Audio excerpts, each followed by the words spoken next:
He isn't just called a minister of enjoyment for nothing. This industry legend is an achiever both in the entertainment industry and in lives of many women. But before we get to that, who is King Sunny Ade?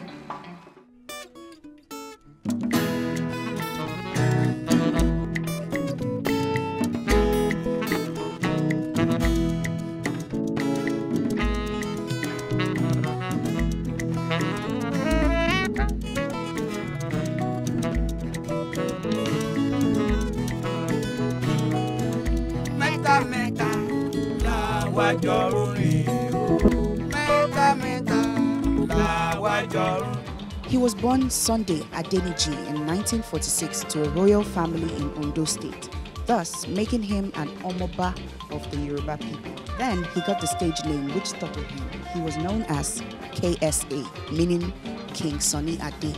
His mother was a trader and father was a church Methodist minister who plays the organ at the church. He began his musical career after dropping out of grammar school. He drifted to Lagos and joined the High Life Band. First of all, you can only be called a king when you're great at what you do, one.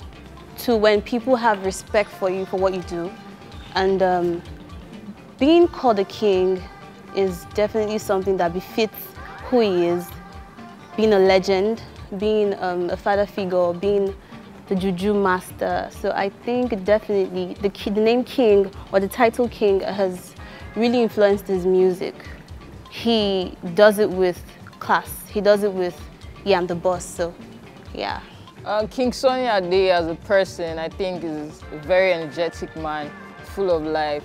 As an artist, I would say legendary, luxury. Because for every King Sunny Ade, I've been privileged to see King Sunny Ade perform like thrice, and every time I see him, there's this luxurious feel to it, and it has been at like the top-notch events. And I even hear, like right now, he probably collects like about 6 figures to perform at your wedding. But anytime you say KSA is at your wedding, you know that it's going to be. So it's luxury and talent and energetic, and yeah, for King Sunny Ade for me.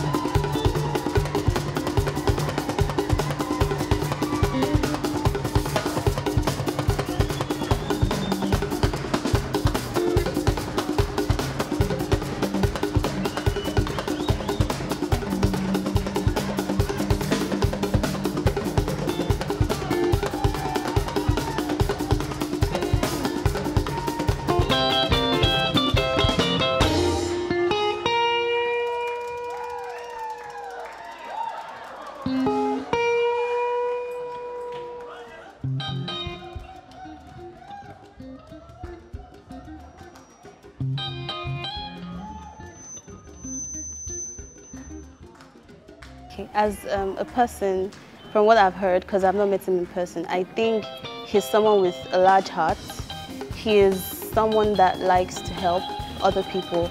And concerning his music as an artist, I think he is the legend, one of the four men, or let me say, okay, he's a foreman concerning juju music. He is definitely a legend, and much respect to him anyways, because yeah, King Sunny Ade.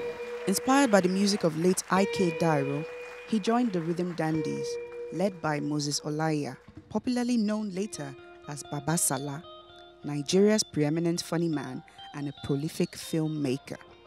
King Sunny was influenced by the legendary Tunde Nightingale, an early juju pioneer extraordinaire, and he borrowed stylistic elements from Nightingale's Showambe style of juju.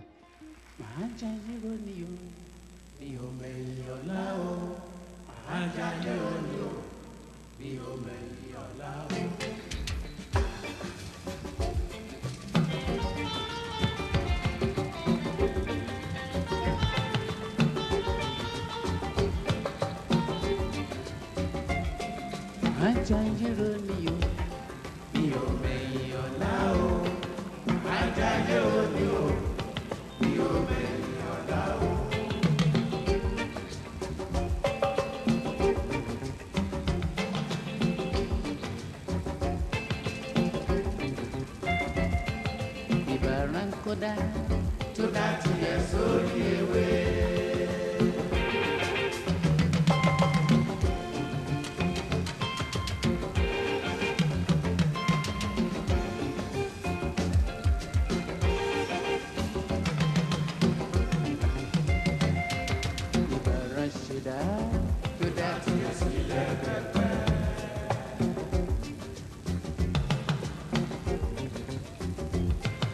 Òṣìbàrẹ̀ yín aláyé ẹ jẹ́ kí n jayé orí mi.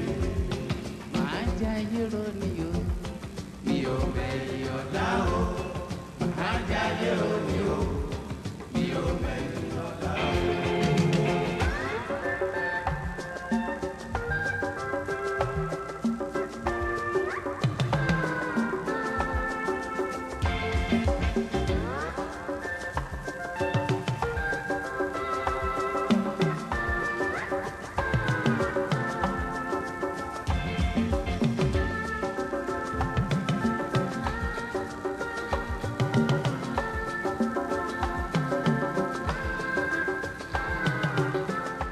In 1966, he formed his own band, the Green Spots. After a long 8 years in which they recorded 12 LPs for the Nigerian African Song label, in 1974, he entered into increasingly annoying contract hassles and a public court case. His genre of music is something most people, okay, let me just say it's something not everyone can actually do, because he has succeeded in carving a niche for himself, and that alone should earn him respect. And Juju music is one of the genres of music in Nigeria that have become very recognized. So being one of the people that actually brought that to limelight, both local and internationally, I think that's something that's huge. This experience prompted him into forming his own recording company linked to Decca Records. At this time, he changed the name of his band to African Beats. King Sunny Ade and the African Beats tour with the typically large African lineup of 20 to 30 members.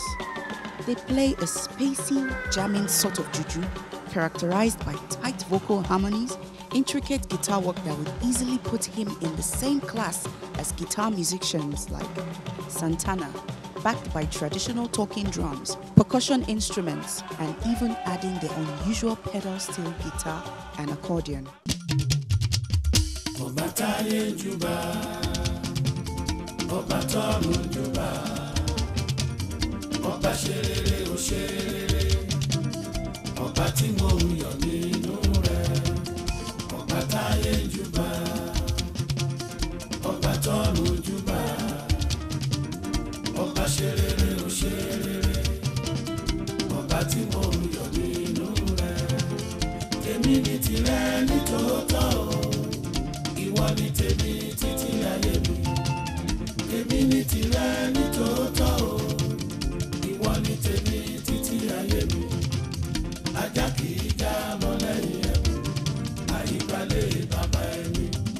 King, I think what you speak, that's common saying, what you speak interprets to you, yeah. Basically, for example, he's a master of a number of instruments. I love his guitar. Like, the guitar makes me happy for King Sunny Ade, and yeah, I think it translates. The name King makes him do like things path to excellence, you know. That goes back to his CSR foundation, to his other creative involvements in the industry, like in movies and collaborative efforts and stuff like that. So I think, yeah, the King translates even to the genre of music, which is Juju music, which is like why I love it so much, because it's like our own indigenous, like you say, like the way you say like country or bluegrass in America. It's like our own indigenous feel, and yes, I would call King Sunny Ade the king of Juju, or I would go with him saying that he's the king of Juju. In the 1970s and 1980s, Ade embarked on a tour of America and Europe, where he played to both black and white audiences. His stage act was characterized by dexterous dancing steps and mastery of the guitar. I love the fact that he plays with his instrument. It doesn't just go straight, like you listen to one part and then you think, okay, oh, he just wowed me, yeah, fine, that's it. But it goes a long way. It doesn't just stop there. It has like so much, can I say craziness? It has so much ginger in his flow. So his instrumentalism, if there's a word like that, is definitely on point.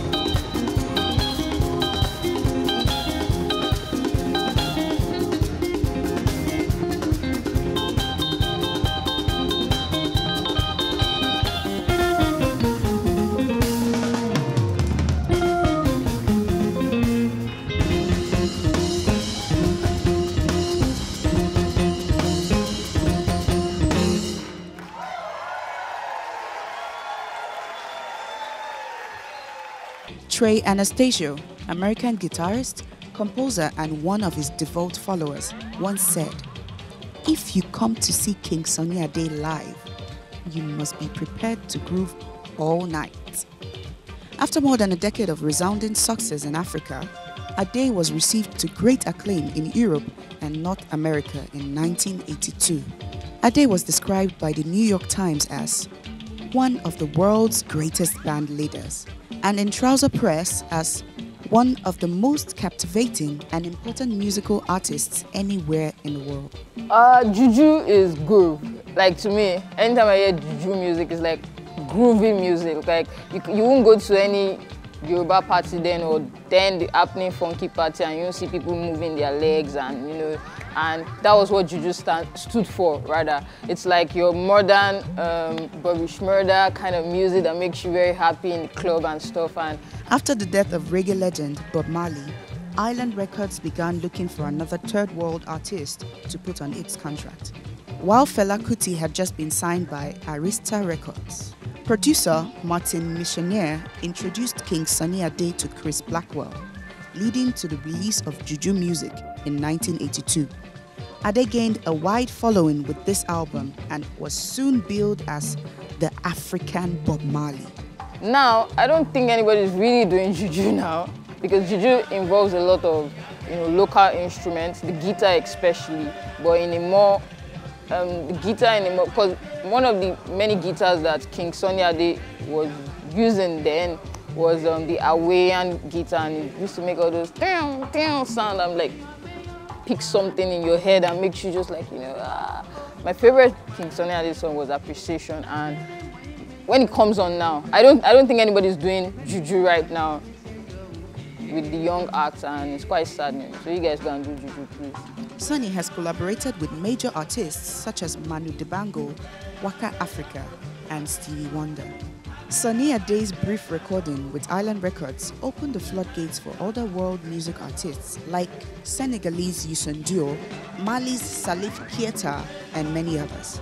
Apart from being an international musician, Sunny Ade is also prominent in his native Nigeria, running multiple companies in several industries, creating a non-profit organization called the Sunny Ade Foundation, and working with the Musical Copyright Society of Nigeria. I know he has won many awards, both locally and internationally. I mean, like I said before, he's a legend. So, I mean, someone with that much success can only go as far as being, wow, I don't even know what to say right now. King. I mean, the guy will still come to your show right now and kill it. Will kill it. Who's your A-list artist now? King Sunny Ade will give them a run for their money. So I think his success is, what excites me about his success is that he has been able to transcend decades. Back then there used to be like live recording of live music. I'm sure if you throw King Sunny Ade into the mix of probably recording now, he will do it the same way and still give you the same awesomeness he used to give us back then. And it was evident when he went for the last Coke Studio Africa last year. It was so phenomenal. Like I was just like, wow. His success is from Hollywood. He has been in Hollywood, 3 Hollywood movies.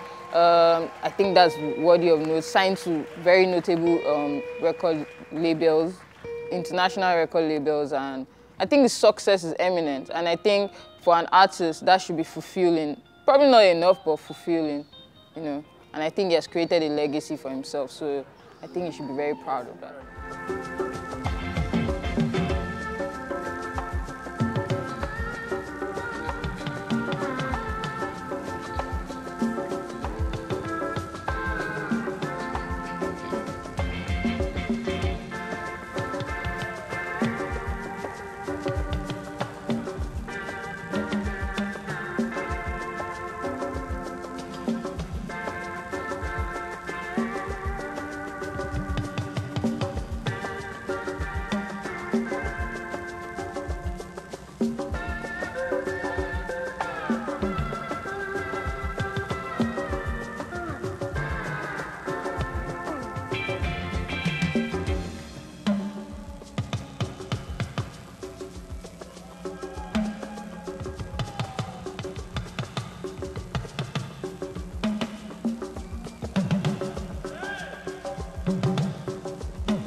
In recent times, hip-hop music appears to be holding sway with the electronic media in Nigeria with massive airplays. Nonetheless, Sunny Ade's musical output has continued to inspire a vast generation of other Nigerian musicians who believed in the big band musical setup which Sunny Ade and late Fela Kuti are noted for.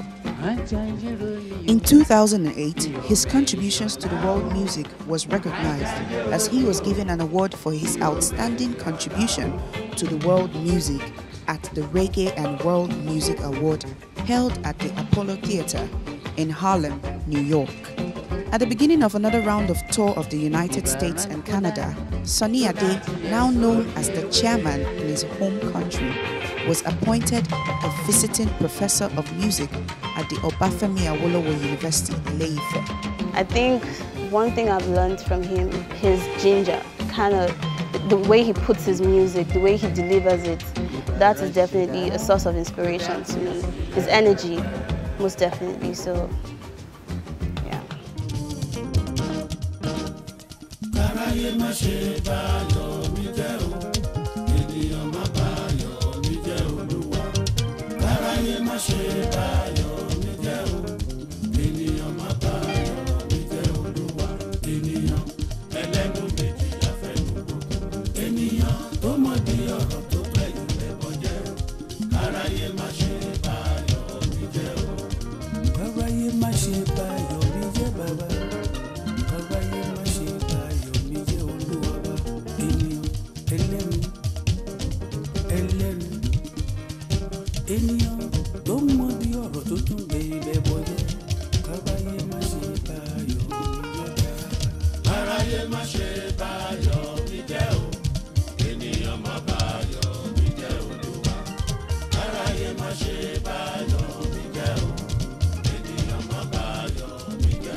ayé múra o láti wọṣọ rògbò náà. Ìpè kan dúró òǹdó kíkan. Ìwà ẹlẹ́ṣẹ̀ oníbo ni wọ́n yóò gbé gbà. Ọmọ Ọlọ́run ẹ múra. Ayé ẹ múra o láti wọṣọ rògbò náà. Ìpè kan dúró òǹdó kíkan. Ìwà ẹlẹ́ṣẹ̀ oníbo ni wọ́n yóò gbé gbà. Ọmọ Ọlọ́run ẹ múra. Ọjọ́ ńlá.